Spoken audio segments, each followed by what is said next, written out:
Nananatiling malakas ang puwersa ni VP Sara sa Mindanao kaya patuloy siyang nangunguna sa presidential survey para sa 2028. Pero ayon sa founder at CEO ng Strat-Based Institute, nasa Luzon ang battleground. Narito ang report.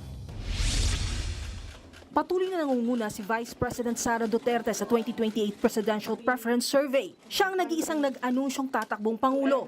Nakasunod sa kanya sa survey ang nagsabing hindi siya tatakbong presidente na si Naga City Mayor Leni Robredo.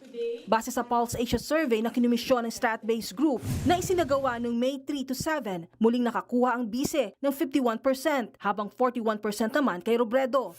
Pero ayon sa founder at CEO ng Strat-Based Institute, hindi raw numero ang magdidikta kung sino ang magwawagi, kundi ang lugar. Sa unang tingin, lalabas dyan lamang ang ating vice-presidente. Pero pag titingnan natin, ang kanyang lamang ay nanggagaling lamang sa 90% suporta sa kanya sa Mindanao. Ang dapat nating isipin din ay si VP Leni lumalamang na sa Luzon. At Luzon ang may 52% ng botante sa ating bayan. So, ibig sabihin kung saan pumunta ang Luzon, yun ang nagiging nagwawagi. Luzon daw ang maituturing na battleground sa eleksyon.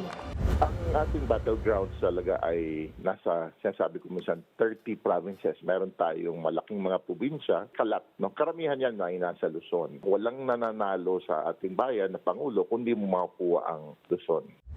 Kinumpara rin ni Manhit ang sa numero ng dalawa. Anya, steady ang nakukuhang porsyento ni VP Sara, habang kay Robredo, unti-unting umaangat kahit pa ilang ulit ng sinabi ng alkalde na hindi siya tatakbo sa national posisyon. Bukod dyan, magiging malaking factor din daw sa pagbabago ng desisyon ng mga botante oras na magsimula ang impeachment trial ni VP Sara sa Senado. Samantala, nangunguna naman si Senator Erwin Tulfo sa mga napupusuhang posibleng kandidato sa pagka-vice-presidente. Nakakuha siya ng 46% kung itatapat siya kay Senator Robin Padilla na may 38% vote. Pero mas lamang si Senator Bongo na nakakuha ng 47% kung pagtatapatin sila sa pagka-vice-presidente ni Senator Erwin.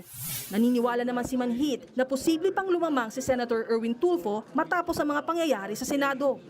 Natibay yung pangalang Tulfo, no? Lalo kay Erwin, tatalunin niya si Senator Robin Padilla.